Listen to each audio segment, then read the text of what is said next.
Simone Tebet tem uma vice, é uma chapa 100% feminina. Mara Gabrilli foi confirmada, como trouxe aqui o Yuri Pita hoje, com data, hora, local, tudo certinho. Hoje não. Ontem, porque o cara joga antecipando, né? Tá no nosso time aqui, por quê? Porque joga pra frente. Cravou ontem no 360, vai ser às 11 horas. Assim foi feito. Aqui em São Paulo, assim foi feito, como ele disse.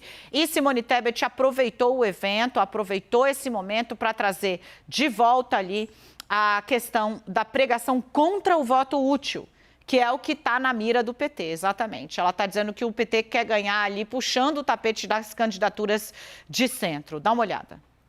Não serve o presidente que aí está e não serve o presidente do passado, porque também de forma antidemocrática quis o Partido dos Trabalhadores puxar o tapete da nossa candidatura. Eu sei, um dia a história saberá.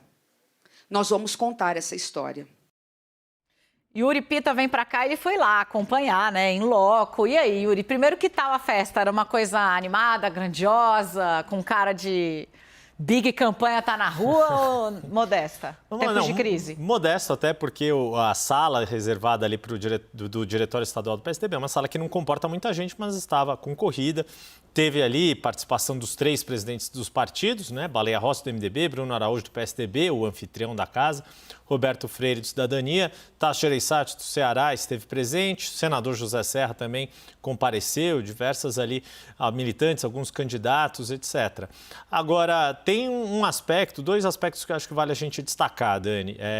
Primeiro de tudo, não só Simone Tebet, como a gente viu, faz um discurso mais contundente contra o PT. Claro, não deixa de fazer as críticas ao governo Bolsonaro, que são uma característica da atuação dela no Senado, mas faz essa crítica bastante forte a como o PT tentou agir contra a sua candidatura por meio daquelas ações dos integrantes do MDB que apoiam a candidatura do ex-presidente Lula, mas só a própria presença de Mara Gabrilli, uma senadora também do PSDB daqui de São Paulo, que tem um histórico muito forte relacionado ao enfrentamento ao PT, inclusive com uma questão familiar que talvez nem todos conheçam, quem acompanha a política há mais tempo aqui em São Paulo principalmente, conhece, que é o fato de Mara Gabrilli ser de uma família de um empresário do setor de transportes de Santo André, que fez denúncias de que era achacado ali durante gestão do então prefeito Celso Daniel. A gente está falando aí de fim dos anos 90 e início dos anos 2000. E ela retomou essa história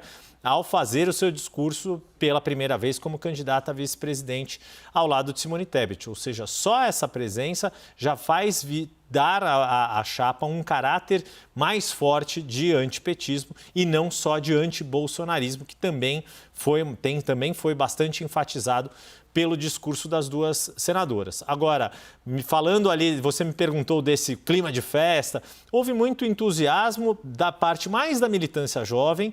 É preciso apontar que houve gafe por parte dos políticos homens mais velhos que não entendem a embocadura de ter uma chapa 100% feminina, fazer gracejos, associar mulheres a docismo, a romantismo, palavras que são ultrapassadas ali pelo que essa chapa quer representar ao ser uma chapa 100% feminina. Houve uma dissonância do discurso dos políticos mais experientes em relação ao que Simone Tebet e Mara Gabrilli colocaram. Vou aproveitar a menção aí, a gente viu na imagem, Simone Tebet teve um momento de emoção quando Mara Gabrilli recontou o acidente que a deixou tetraplégica. E a grande questão agora que a gente percebe ali dos partidos, primeiro, a questão de resolver os seus impasses regionais, isso está se encaminhando razoavelmente, principalmente depois de resolvida a questão do Rio Grande do Sul. Agora, ninguém é inocente, ninguém tem ali idealista ou irrealista, utópico de achar que essa chapa poderia conseguir chegar ao segundo turno e ser vencedora. Claro que o discurso é esse, mas o que já se prepara ali por parte dos dirigentes é uma reorganização desses partidos como frente de oposição democrática e institucionalizada a um eventual governo do PT, caso se confirme o favoritismo de Lula. É muito, e por isso é importante a organização dos palanques regionais, força do PSDB e do MDB em alguns estados-chave e bancadas fortes para poder atuarem já como oposição e com um discurso mais conectado com o que Simone Tebet e Mara Gabrilli disseram do que disseram os senadores mais experientes do partido.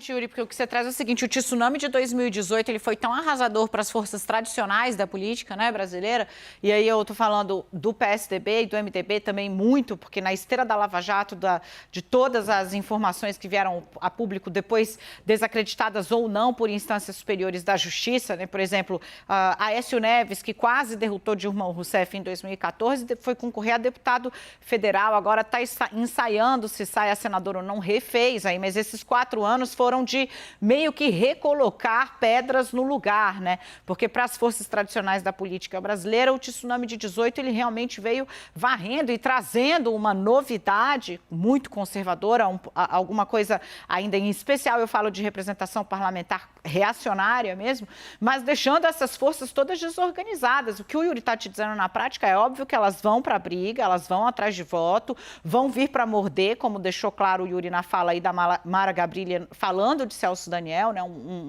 uma história que persegue o PT há muito tempo. 20 anos. Mas, 20 anos, há décadas. O assassinato foi em janeiro de 2002. Exato. Mas é para reorganizar a oposição. É para deixar alguma coisa, algum estamento burocrático de partidos que foram imprescindíveis para a tomada de decisão e para a concepção de Brasil, né? Porque você pode ter muitas queixas para todos os lados, mas o Plano Real, ele tem uma raiz, a redemocratização foi construída e o MDB, a ala áurea do MDB estava lá, Ulisses, o Tancredo, né? Enfim, todo esse grupo, é daí que esse pessoal vem, né? E eles foram indispensáveis para o Brasil pré-redemocratização e sofreram esse abalo, estão tentando ficar com as 2 pernas em cima de novo, a ver se cola.